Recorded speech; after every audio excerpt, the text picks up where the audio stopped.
माझे नाव नामदेव शंकर गोंधळी। मी वामजे गावचा रहिवासी असून शेतकरी तर आहेच, पण दीपक कंपनीत कामाला सुद्धा आहे। मी 3.5 पावणे 4 वर्षापूर्वी मला वडलोपार्जित आलेली जमीन कॉरिडोर महामार्गात जाणारी क्षेत्र 1935 दक्षिणेकडील विक्री केली होती।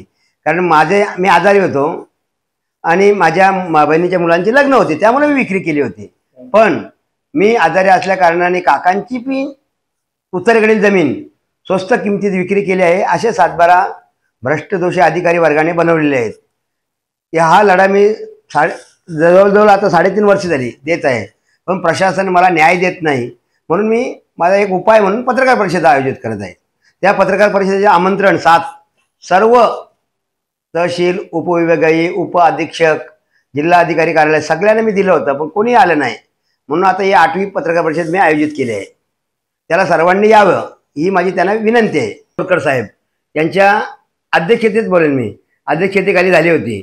त्यावेळी मी काकांचा मुलगा सुनील परशुराम गोंधळे तिथे हजर होतो। त्यावेळी त्यांनी काय सांगितलं, सदर जमिनीत काकांची जमीन हडप झालेली आहे, तर त्याने अर्ज काढला पाहिजेत।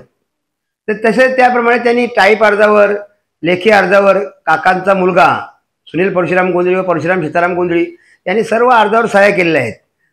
कारण काय, आता जे मला आणि तहसीलदार विजय तलेकर साहेब यांनीच सांगितलेलं आहे, 7 मला पत्र दिले आहेत उपोषण केल्यानंतर। आमरण उपोषण पनवेल तालुका कार्यालयासमोर केला असता व जिल्हाधिकारी कार्यालय केला असता त्यांनी 7 पत्र दिले आहेत। त्यात काय त्यांनी केलं आहे, जमिनीची मूळ स्थिती दाखवलेली आहे। काय मूळ स्थिती दाखवली, 18.70 जिरायती 0.65 फूट करावा असं आहे, पण तसं नाही। हे काकांचं क्षेत्र आहे ना, 17.70 जिरायती 1 गुंठा वर्कस हा 1970-71चा आकारफोड माझ्याकडे आहे। यांना वाटलं हा आजारी आहे, त्याच्याकडे काय असेल, पण माझ्याकडे ते आहे। आणि म्हणून सदर 7-12 त्यांनी बंद केले आहेत, ते त्यांनी उत्तर द्यावं मला, का बंद केले आहेत। या पत्रकार परिषदेला ते काकांनी सुद्धा यावं, काकाच्या मुलांनी यावं, कारण त्यांचेच अर्ज आहेत। मग त्यांनी का अर्ज केले, त्याने अर्ज अगोदर 1.5 वर्ष माझ्यासोबत होते। हे कुठेतरी आमच्या गावातील एक षडयंत्र आखणारा त्यांनी हे सांगितलेलं आहे का हा जाणार आहे वरती। अरे पण देव पण असतो बघत वरती, हे चुकीचं काम केलंय आणि त्यांचे अर्ज चेकिंग व्हावं, त्यांच्या सह्या, हे मी सांगेन। बाकी कोणी आलं पाहिजे पत्रकार परिषदेला? या पत्रकार परिषदेला आताचे विद्यमान तहसीलदार विजय पाटील साहेब, उपाधीक्षक भालेरावांची जागी आता आहे प्रदीप जगताप साहेब, आदरणीय म्हणेन ते, कारण त्यांनीच मला सांगितले आहे। सदर त्यांना मी बोलतो, मी कायम गेल्यावर ते मला चहा पाणी वगैरे देतात। त्यांना मी सांगतो का साहेब, या आकारफोड जे आता केलेला आहे मोजणीनंतर 3 दिवसांनी, त्याच्यात त्याला 7 गुंठेचे पैसे भेटतात। म्हणून याचा अर्थ परत नकाशातला माझ्या दक्षिणेकडील भागातला 1 अंक त्यांनी पुसलेला आहे, म्हणजे त्यांनी सरकारी कागदपत्रात बेकायदेशीर बदल घडवलेला आहे।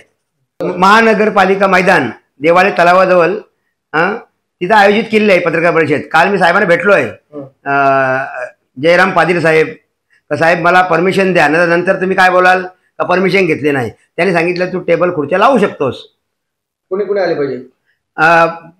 प्रदीप जगताप साहेब, तसे विद्यमान तहसीलदार विजय पाटील साहेब, उप अधिकारी आता ते काय बदललेच सांगतात, आपला उपविभागीय अधिकारी, ती कोण असतील तरी यावं। मी सगळ्यांना आव्हान करतो, जाहीर आव्हान करतो का माझी बाजू कुठे खोटी आहे हे सांगण्यासाठी त्यांनी जरूर यावं तिथं आणि त्यांचं म्हणणं मांडावं कायदेशीररित्या। कारण त्यांनी जमिनीची मूळ स्थिती, काकांच्या जमिनीची काय आहे आणि सद्यस्थिती काय आहे तिथे, हे पण त्यांनी चेक करावं। आणि त्यांनी सांगितलं सदर 7-12 परशुराम सीताराम गोंधळे यांच्या नावाने झालेला व विक्रांत संसाराचे यांच्या नावावर झालेला 9/12/2021 रोजीचा तहसीलदार यांचा न्याय निर्णय सदर 7-12 आता बंद केले आहेत। ते बंद का केले आहेत याचं उत्तर त्यांनी द्यावं मला। विजय तलेकर साहेब यांना पण आव्हान आहे मी, आणि ते जर न आले, कारण जगदीश शेलकर साहेब यांनी मी उपोषण करतो ना आता पुढे पोलीस उप अधीक्षक परिमंडल 2 DCP साहेब इथं उपोषण चालू आहे माझा, त्या अनुषंगाने मला त्याने उत्तर दिलं आहे का सदर ही फसवणूक चुकीच्या आकारफोड मुळे झालेली आहे। त्या चुकीच्या आकारफोडमुळे त्याला 7 गुंठे पैसे भेटतात, माझ्यातनं किती मिळत होते 14 गुंठ्याचे। याचा अर्थ त्यांनी सरकारी कागदपत्रात बेकायदेशीर बदल घडवलेला आहे आणि हे मी अपील अर्ज केलेला आहे का त्याच्यात चुकीचा आकारफोड ऐवजी सरकारी कागदपत्रामध्ये बेकायदेशीर बदल असं लिहावे आणि चुकीचा आकारफोड आव्हानित केला आहे जिल्हा अधीक्षक अलिबाग येथे, त्या अनुषंगाने त्याच्यावर कारवाई करावी।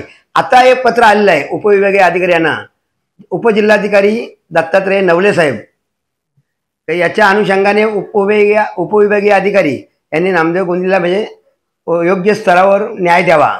तसेच मला जे विजय भव आशीर्वाद दिलेला आहे त्यांना सुद्धा पत्र आलेलं आहे. कोणाचा? संदेश शिर्के साहेब, उपजिल्हाधिकारी, का तुमच्या स्तरावरून यांच्यावर कारवाई करावी.